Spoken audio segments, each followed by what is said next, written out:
Merci Seigneur.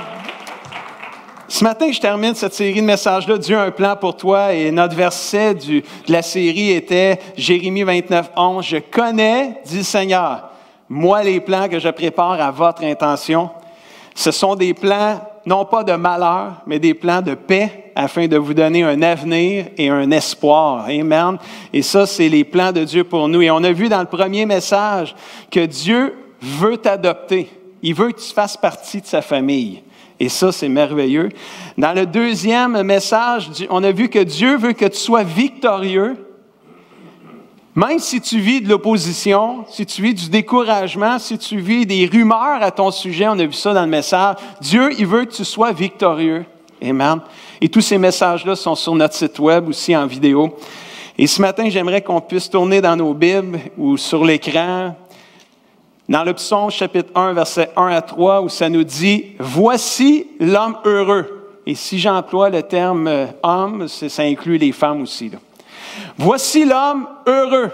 Il n'écoute pas les conseils des gens mauvais. » Tu veux-tu être heureux? Amen. Écoute pas les conseils des gens mauvais. « Ne suis pas l'exemple de ceux qui font le mal. Sinon, tu vas être malheureux. Et qui ne s'assoit pas avec les moqueurs. » Écoute-les pas, suis-les pas, puis assis-toi pas avec eux autres. À moins que ce soit pour leur témoigner la bonne nouvelle. Mais en dehors de ça, l'homme heureux, c'est celui qui ne se tient pas avec ces gens-là. Mais au contraire, l'homme heureux, c'est qu'est-ce qu'il fait? Il aime l'enseignement du Seigneur. Il le redit jour et nuit dans son cœur. Il médite l'enseignement du Seigneur, la parole de Dieu jour et nuit dans son cœur. Et il est comme un arbre planté près de l'eau. Il donne ses fruits au bon moment, ses feuilles restent toujours vertes. Cet homme réussit tout ce qu'il fait. Wow! Ce matin, sans l'ombre d'un doute, je veux déclarer que Dieu a un plan pour toi et que dans ce plan-là, Dieu veut que tu sois heureux. Dieu veut que tu sois heureux. Mais moi, pasteur, là, moi être heureux là, quand je vais être marié. Oh oui, même que j'ai des enfants, là, moi être heureux. Je ne sais pas pourquoi je regarde ce bord-là. Plus de gens disent, mais il y en a quand même des mariés là-dedans. Là. Ils n'ont pas tous des enfants, là, je sais pas. Non, moi, être heureux, mais je suis marié, mais j'ai des enfants. Moi, vraiment être heureux. Puis, savez-vous quoi? Oui, vous allez être heureux. Oh, mais que tu te maries, tu vas être heureux. Dan, je te le dis, mais que tu te maries, tu vas être heureux. Mais, souvent, c'est un bonheur qui n'est pas toujours ressenti tout le temps. Pour ceux qui sont mariés, peut-être pas après 1 an encore, mais après 27 ans, c'est arrivé que je ne me sentais pas toujours heureux dans mon mariage. Puis après toutes les rencontres de couple que j'ai faites dans ma vie, toutes les conférences de couple que j'ai faites, on s'est rendu compte finalement qu'on a toutes ces périodes-là plus creuses dans un mariage où on ne se sent pas nécessairement heureux, même si la Bible dit que celui qui trouve sa femme trouve le bonheur. C'est un cadeau que le Seigneur lui fait. Il y a des fois, j'ai le goût de dire à Dieu, ma femme, c'est pas un cadeau.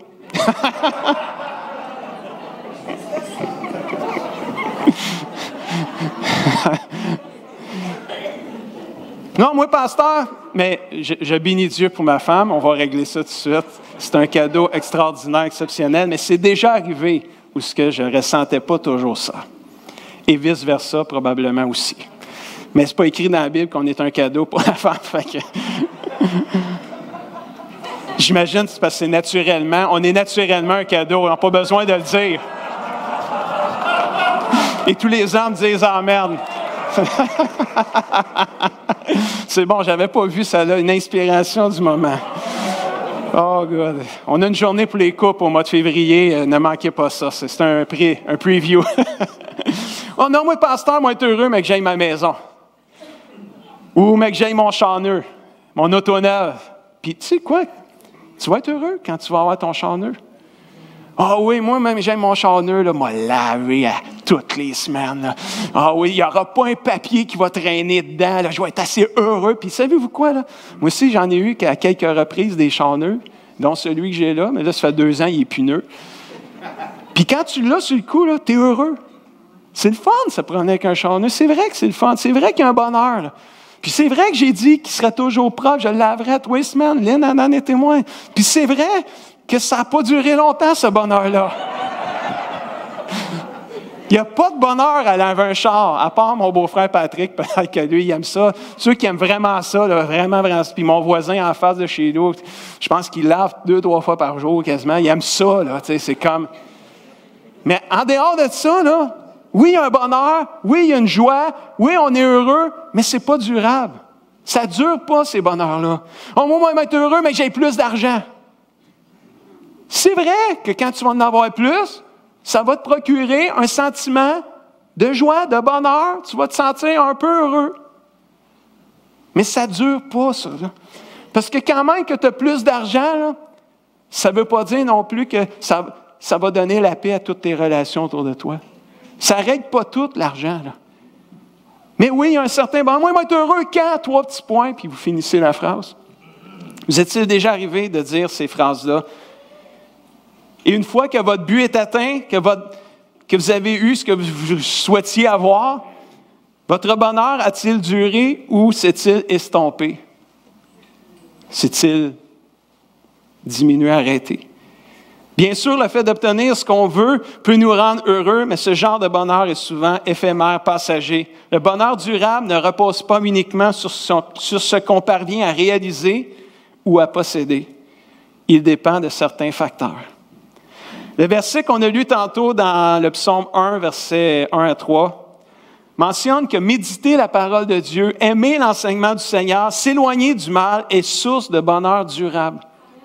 Dans notre méditation biblique, lorsqu'on va prendre le temps d'aimer l'enseignement du Seigneur, de la recevoir, de la lire, de la méditer, on va découvrir et on va apprendre que Dieu a un plan pour nous et que dans ce plan-là, être heureux en fait partie. Et je prie ce matin que chaque enfant de Dieu qui entend ce message, qui est là ce matin, qui l'écoutait par l'Internet, je prie que chaque enfant de Dieu puisse vivre dans ce bonheur durable que nous avons auprès de notre Papa Céleste. Être heureux en tant qu'enfant de Dieu, c'est possible. Philippiens 4, verset 12 nous dit ceci. « Je sais vivre dans la pauvreté, disait l'apôtre Paul, aussi bien que je sais vivre dans l'abondance. J'ai appris à être satisfait partout et en toutes circonstances, que j'ai de quoi me nourrir ou que j'ai faim, que je sois dans l'abondance ou dans le besoin, j'ai appris à être satisfait. » Et moi, ce matin, un des facteurs qui va nous aider à vivre ce bonheur-là durable dans le Seigneur, c'est ce point-ci qui est apprendre le contentement. Un facteur important pour être heureux, le contentement. Puis moi, ce qui m'encourage dans le verset qu'on vient de lire tantôt, c'est que l'apôtre Paul, là, il n'est pas né avec le contentement naturel. Lui, là, il n'est pas né là, d'être content de tout ce qu'il vivait. Qu'est-ce qu'il a dit? Il a dit « j'ai appris ». Qui veut dire quoi, ça? Il y a un processus. Il est arrivé des choses, puis dans les choses qui me sont arrivées, j'ai appris à être content. Dans l'état dans lequel j'étais. J'ai appris à être content quand j'avais pas beaucoup de choses.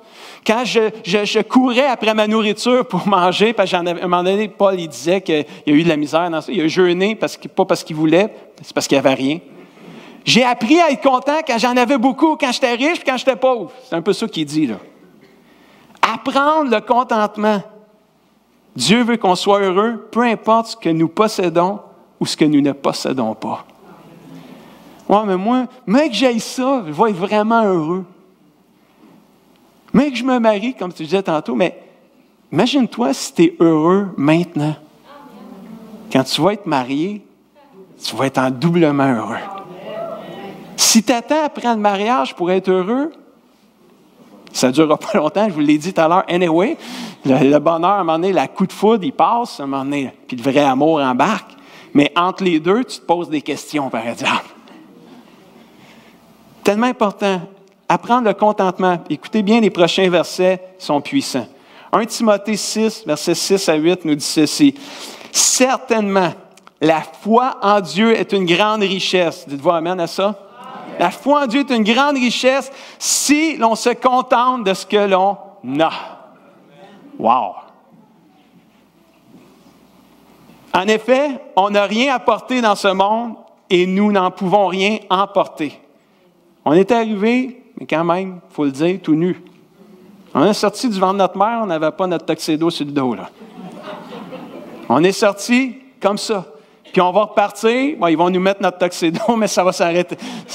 C'est juste, c'est tout. On n'amènera rien, là. Nos biens, nos possessions, nos richesses, on n'amènera rien. Alors, si notre bonheur est là-dedans, il est éphémère, il est passager, on n'amènera rien. Par conséquent, si on a de la nourriture, les vêtements, puis je pourrais ajouter un toit pour se loger, cela doit nous suffire, c'est assez. Mais moi, ce que j'aime, c'est la foi en Dieu, c'est une grande richesse si on est capable de se contenter de ce que l'on a. On sert un grand Dieu, on sert un Dieu qui pourvoit tous nos besoins.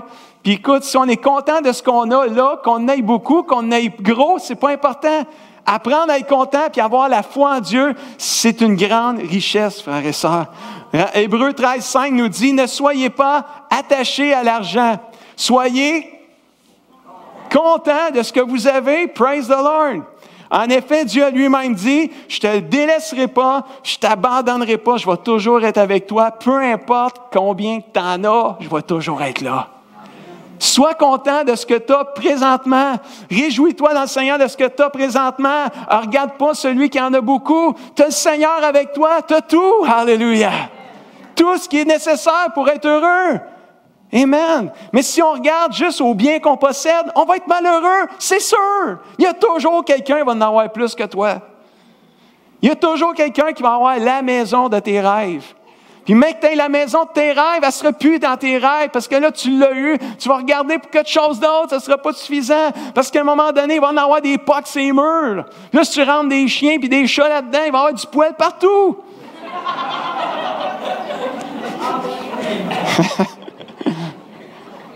Faut pas que tu regardes à ça pour être heureux. Parce qu'à un moment donné, on le sait, on devient malheureux. On vit un décontentement. Ça se dit pas, ça, c'est sûr, c'est pas dans le dictionnaire, mais un mécontentement, mais on devient plus satisfait de ce qu'on a. Et que là, on recherche, puis je pourrais même le dire des églises.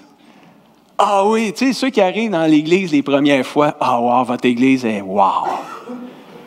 Puis là, tout d'un coup, elle n'est plus wow. Parce que là, ils se rendent compte que le pasteur, il n'est pas parfait.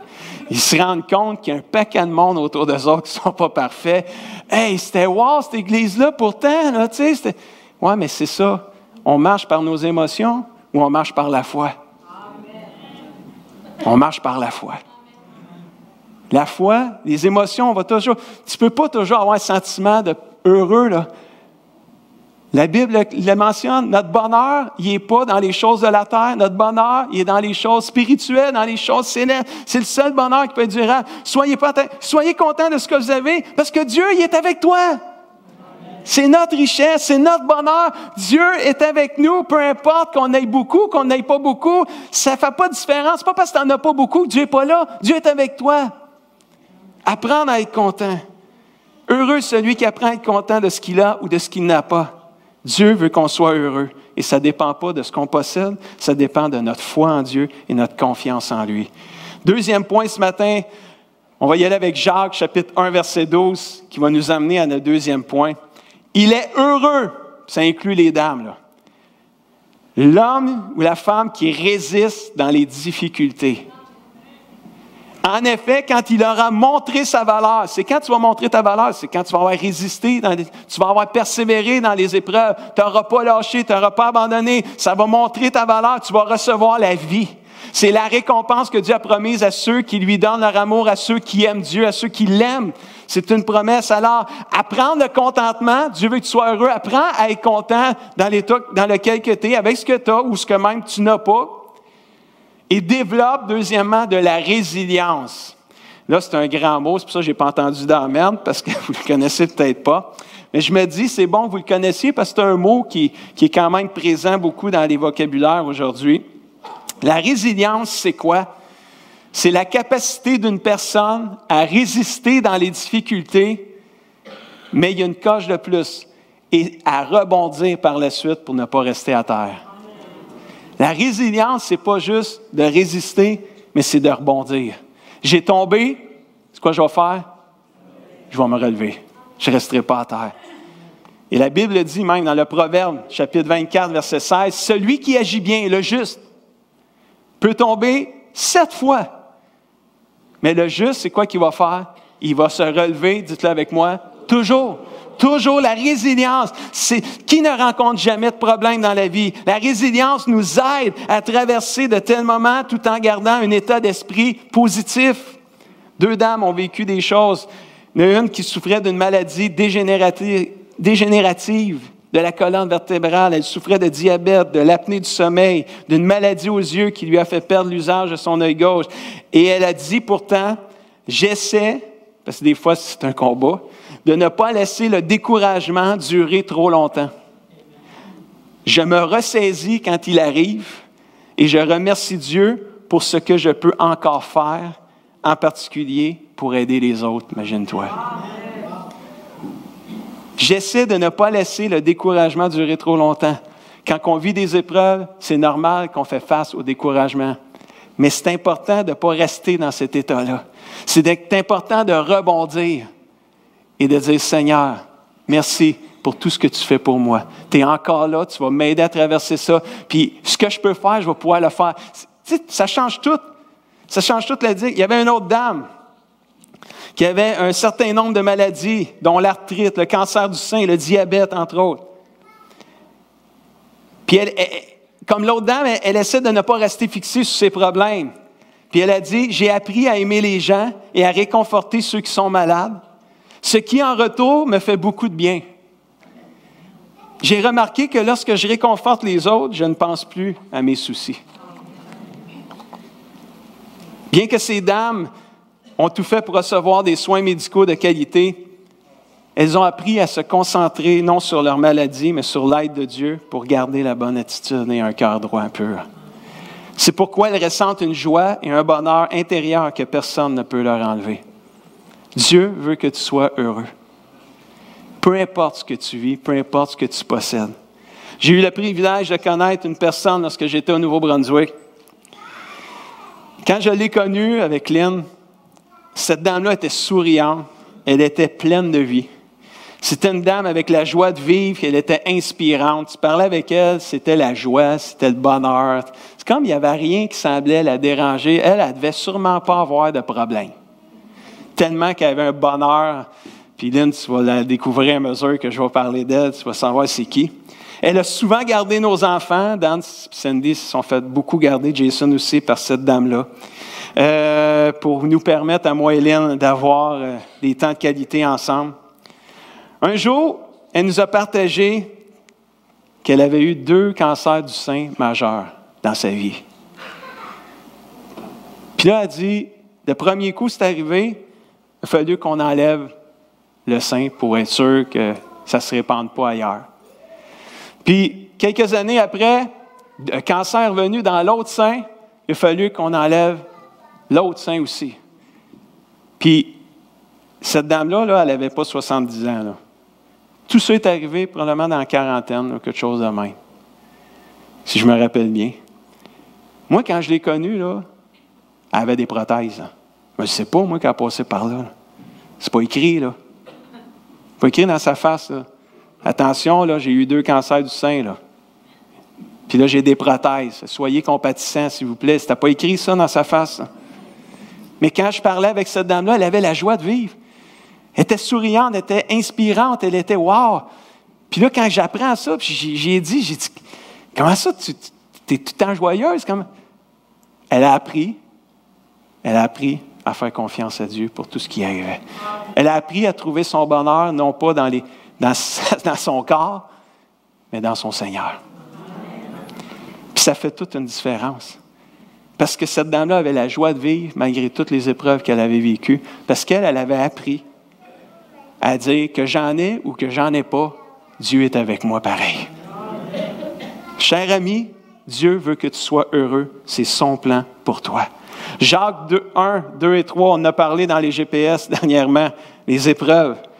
Mes frères et sœurs, considérez-vous comme très heureux. Hey, c'est pas assez d'être heureux, très heureux. Quand vous avez à passer par toutes sortes d'épreuves. Puis as-tu le goût de dire amen à ça? Non, tu n'as pas le goût de dire amen à ça. C'est sûr que tu n'as pas le goût de dire amen. Car vous le savez, si votre foi résiste à l'épreuve, celle-ci produit la persévérance. Considérez-vous comme très heureux. parce que quand tu mets tes yeux à la bonne place, tu vas persévérer. Moi, on a tous eu des épreuves. Moi, je regarde ma vie aujourd'hui, puis je dis, Seigneur, wow, je les ai traversées. Je suis heureux aujourd'hui. Je suis heureux aujourd'hui parce que dans les épreuves, on a pu faire confiance à Dieu, malgré des fois les périodes de découragement. On a appris à faire confiance à Dieu. Je dirais plutôt ça comme ça parce que c'est pas naturel comme ça. On a appris à se tourner vers Dieu. C'était pas tout le temps facile, mais on a appris. Fait que là, aujourd'hui, quand une épreuve nous frappe, on est moins abattu. Parce qu'on sait qu'on peut se tourner vers Dieu, puis on va traverser cette épreuve-là, comme on a fait pour toutes les autres en arrière. Il y a une joie qui vient, il y a un bonheur qui vient. Il y a pas comment dire, mais tu sais, on devient heureux d'être chrétien. Puis moi, je me considère très heureux des épreuves qu'on a pu traverser parce que ça a fortifié ma foi. Puis ça m'a amené à persévérer. Puis la Bible a dit, celui qui va persévérer jusqu'à la fin sera quoi? Sauvé. Mais il y a une question. Une question importante. Puis je termine avec ça.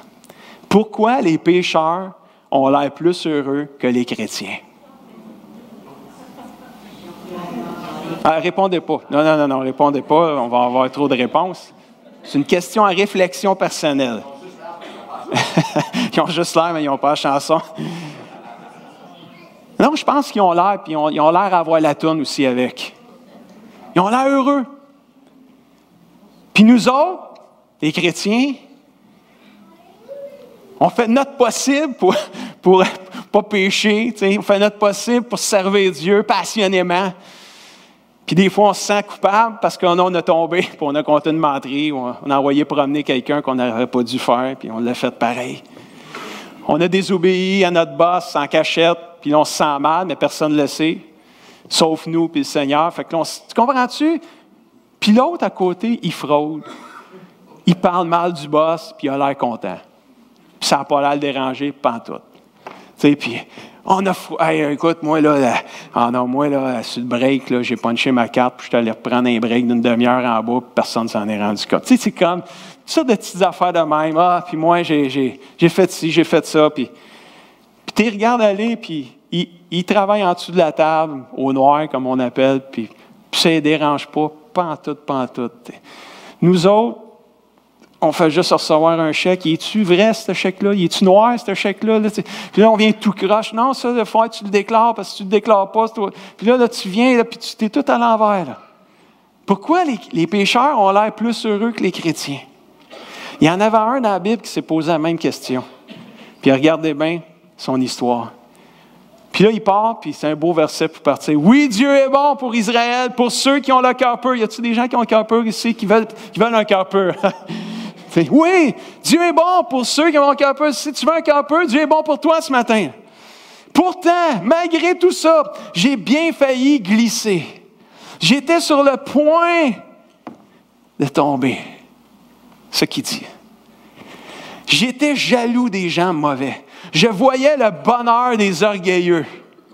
Oups, pas regarder à la bonne place. Je voyais le bonheur des orgueilleux, j'étais jaloux des gens mauvais. Jusqu'à la mort, ils ne souffrent pas. Ils sont gros, ils sont en bonne santé. C'est ça qu'il disait. Eux autres, là, ils trichent, puis ça ne les dérange pas. Ils copient à l'école, puis ils ont l'air d'avoir du fun avec ça. Puis ils le disent à tout le monde en plus de ça. C'est tout juste s'ils ne le disent pas aux profs, quasiment, là, tu sais. Mais c'est pas fini. Là, il continue, verset 9. Il a dit au verset 5, mais là, j'en ai coupé des bouts. Au verset 9, il dit, « Leur bouche insulte même le ciel. » Et il sac à tout bout de champ, finalement.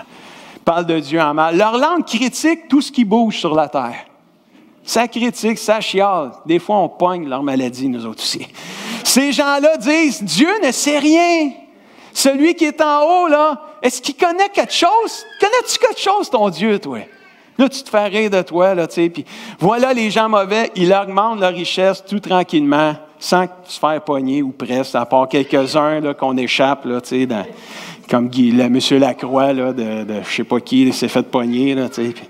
Ils en réussissent à en attraper quelques-uns, mais il y en a plein qui trichent puis ils ne se font pas pogner. Puis là, la phrase clé au verset 13. Il dit, Seigneur, c'est vraiment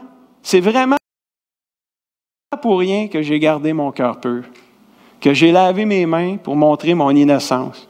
Je pourrais parler comme les gens mauvais, mais ô Dieu, je trahirais tes enfants. J'ai donc réfléchi pour bien comprendre cela, puis j'ai vu que j'avais de la misère à comprendre. C'était dur de tout comprendre ça. Tout ce que j'arrive là, à voir, c'est vraiment pour rien que j'ai gardé mon cœur pur. Là. Parce que dans le fond, moi, là, de la misère, là, je souffre en dedans, là, je suis déchiré en dedans. Là, c'est comme... Puis check bien le prochain verset. Là, il est en train de dire, Seigneur, j'ai servi Dieu pour rien, finalement, toutes ces années-là. Je me suis sacrifié pour rien. Là, tous les efforts que j'ai faits, on dirait que c'est pour rien que j'ai fait ça, Seigneur. Je ne vis pas ce bonheur-là. Puis là, il dit, mais quand je suis entré dans ton temple, dans ta présence, j'ai compris, dites avec moi, j'ai compris ce qui attend ces gens-là. C'est quoi qui attend les gens-là, les méchants, les mauvais, les pécheurs, les orgueilleux? Verset 20. Seigneur, quand tu te lèves, ils, les gens méchants, mauvais, pécheurs, orgueilleux, disparaissent comme un rêve au réveil. Quand mon cœur était blessé, j'étais profondément déchiré. J'étais stupide, ça c'est lui qui dit ça. Là. Je ne comprenais rien. Quand mon cœur était blessé, je ne comprenais rien. Quand notre cœur est blessé, ça dévie notre focus, cher ami. Ça dévie notre focus, on perd le focus de Dieu, puis on regarde ce qui nous arrive, et on ne comprend rien. Et quand on ne comprend rien, on est malheureux. Puis on est chrétien, là. Puis là, on est malheureux, mais on regarde l'autre, qui n'est pas chrétien, puis qui a l'air heureux. Puis on commence à l'envier, puis on en est même jaloux. Je suis pas mal sûr qu'il y a bien des chrétiens qui ont vécu ça ici, dans cette église. Vous ne levez pas la main pour faire peur à personne, mais je suis pas mal sûr que quelqu'un, à quelque part, a vécu ce sentiment-là. Mais, quand je suis rentré dans la présence de Dieu, dans cet état-là, quand je suis allé dans ta maison, Seigneur, quand je suis allé dans ton temple, quand je suis rentré dans ta présence, j'ai compris c'est quoi qui attend le sort des gens orgueilleux, pécheurs et qui n'aiment pas Dieu. Ils s'en vont pas au ciel pour l'éternité, eux autres. Ils passent une éternité sans Dieu. Tandis que ceux qui aiment Dieu passent une éternité avec Dieu. Dieu a des projets de paix, de bonheur et de joie pour nous donner un avenir et de l'espoir, cher ami. Wow! Asaph, c'est lui qui a écrit ça. Il est entré dans la présence de Dieu et tout a changé. Son focus a changé d'endroit. Quand il a tourné son focus vers Dieu, ses yeux vers Dieu, il a compris la fin qu'attend le pécheur qui n'ont pas Dieu. Et lui, malgré le fait qu'il était blessé et qu'il ne comprenait rien, puis qu'il était sur le point de glisser, il arrive à la fin de dire, après avoir entré dans la présence de Dieu, il dit au verset 23, il dit, « Pourtant, malgré tout, je suis encore avec toi, je suis toujours avec toi. Tu m'as pris par la main, tu me guides comme tu veux, puis tu me recevras avec honneur. » Alléluia. Ce matin, si vous avez Dieu dans votre cœur, vous êtes heureux. Puis si vous ne le croyez pas, c'est un mensonge. Demandez au Seigneur, vous êtes heureux si vous êtes enfant de Dieu ce matin. Un vrai enfant de Dieu, vous êtes heureux d'avoir Dieu avec vous, frères et sœurs. Peut-être ce que vous vivez, c'est pas toujours le plus extraordinaire, mais si vous avez Dieu dans votre cœur, vous pouvez déclarer, je suis heureux parce que je suis un enfant de Dieu. Alléluia. Et ça ne dépend pas de ce que tu as ou de ce que tu n'as pas. Parce que si tu dis, je suis heureux parce que là, j'ai eu un char neuf, puis là, je viens de me marier, ça arrive aux gens du monde aussi de vivre ce bonheur-là. Alléluia. Mais les gens qui n'ont pas Dieu dans leur cœur ne peuvent pas comprendre d'être capables de dire, je suis un enfant de Dieu, je suis heureux, même si je n'ai pas mon char neuf, puis même si je ne suis pas marié. Alléluia. Je suis heureux quand même, parce que j'ai Dieu avec moi. Dieu est mon bonheur. Alléluia. Et ça, ce qui est merveilleux, là, c'est qu'on peut l'apprendre. On peut grandir et apprendre à être heureux avec Dieu. Alléluia. Wow! Quelqu'un dit Amen, cette parole-là. Yes! Il y a un petit Amen qui est sorti ici, j'aime ça. Dernier verset, avant-dernier verset. Je vais inviter l'équipe de louange à s'approcher. Ceux qui s'éloignent de Dieu perdent la vie. Eh boy! J'étais sur le point de glisser, disait Asaph. Ceux qui s'éloignent de Dieu perdent la vie. Mais le prochain verset, c'est pour nous un matin, les enfants de Dieu. Là. Mais mon bonheur à moi, c'est d'être auprès de toi, Seigneur Dieu. J'ai mis ma confiance en toi. Je raconterai tout ce que tu as fait. Wow! Mon bonheur à moi, c'est d'être auprès de toi, Seigneur. C'est ta parole pour toi ce matin. C'est la parole de Dieu pour toi ce matin. Mon bonheur à moi, c'est d'être auprès de toi, Seigneur. Dieu a un plan pour toi. Dieu veut que tu sois heureux. Il veut que tu apprennes le contentement. Sois heureux, peu importe ce que tu as ou ce que tu n'as pas. Sois heureux, peu importe tes circonstances. Développe une résilience, une persévérance face aux difficultés, face à un moment où tu as tombé. Rebondis, relève-toi. À un moment donné, tu fais face au découragement, même que tu y as laissé un peu de place. Relève-toi, rebondis un matin. Alléluia. Retourne vers le Seigneur, rentre dans sa présence et regarde la fin de ta vie. Regarde l'éternité qui s'en vient. Alléluia. Tu veux passer l'éternité avec le Seigneur. Laisse pas les épreuves de la vie t'arrêter de suivre le Seigneur. Alléluia. Parce que ta récompense là-haut dans le ciel, elle va être extrêmement grande. Celui qui a Jésus dans son cœur s'en va au ciel. Ne perdons pas de vue l'éternité, cher ami. Jésus revient bientôt, c'est pas le temps de lâcher. Si tu es tombé, c'est le moment de se relever. Tout va bien, merci Seigneur. Si ça va bien, merci Seigneur, lâche pas, alléluia. Laisse-toi pas ébranler, ce moment-là, il arrive des circonstances difficiles et des épreuves. Tout va mal dans ta vie, tourne-toi vers Dieu, alléluia. Oh, mais je l'ai fait. Non, tourne-toi vers Dieu. Tourne-toi vers Dieu. Laisse-lui les circonstances. Laisse-lui s'arranger. Trouve ton bonheur dans sa présence. Alléluia. Parce qu'il ne t'abandonne pas, il est encore là avec toi, il ne te lâchera pas. Alléluia. Au ciel, il n'y aura plus de larmes, il n'y aura plus de souffrance, il n'y aura plus de mort, puis il n'y aura plus d'épreuves. Mais d'ici là, on est affligé par ça. Perdons pas de vue l'éternité, cher ami. Au contraire, mon dernier verset, Jacques 1, 25. Voici quelqu'un qui étudie avec attention la loi parfaite, la parole de Dieu qui rend libre. Cette personne-là reste attachée à cette parole de Dieu, à cet enseignement du Seigneur. Il écoute la parole de Dieu et ne l'oublie pas et il la met en pratique. Il fait ce qu'elle dit. Cette personne-là, cet homme-là, dit la Bible, sera heureux dans ce qu'il fait.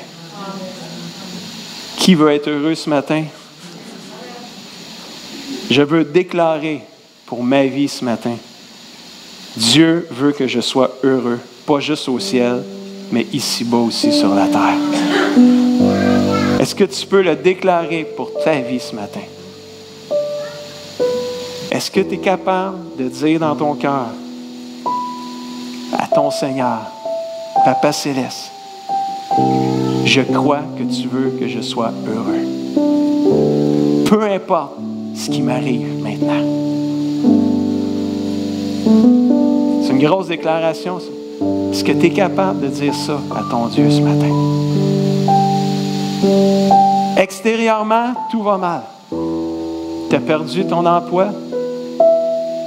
Ça va pas bien dans la maison.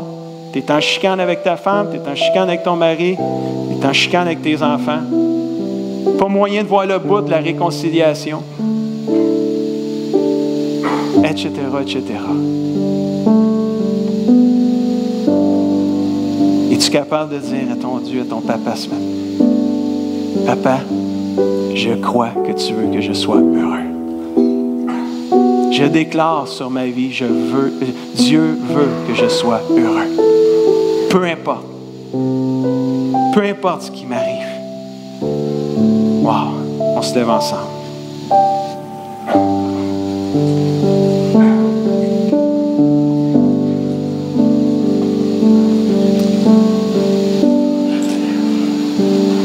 Amen. Alléluia. Juste fermons nos yeux quelques instants. Dieu est merveilleux.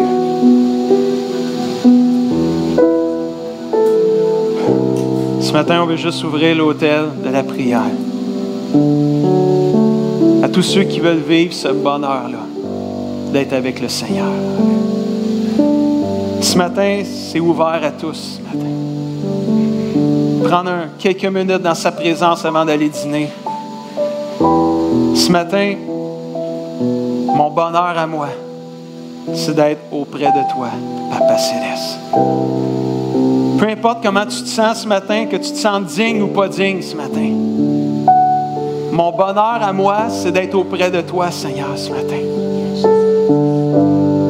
Et mes frères et sœurs, vous êtes la famille de Dieu, vous êtes merveilleux, je vous chéris.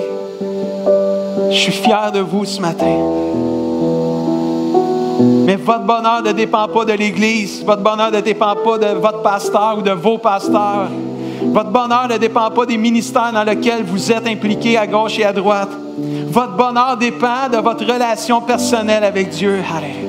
Votre bonheur dépend de votre foi et de votre confiance que vous avez en votre Papa Céleste. Parce que les hommes, ça va arriver que, homme ou femme, vous allez être déçus par eux. Ça va arriver parce qu'on n'est pas parfait personne, qu'on peut se blesser les uns les autres. Puis quand on est blessé, on n'arrive à plus rien comprendre. Et on fait des actions et on fait des choses, on dit des paroles qui peuvent blesser. Et au lieu d'aider, ça rend pire des fois. Mais lorsqu'on se tourne vers Dieu et qu'on arrive à embrasser la réconciliation, le pardon, l'unité, oh, wow, le bonheur est là. Amen. Alors ce matin, pendant qu'on va chanter un chant, on ouvre l'autel de la prière à tous et chacun. Tu as le goût d'être tout près de ton Sauveur ce matin. Viens dans sa présence ce matin. Alors que l'équipe va jouer tout doucement. Amen.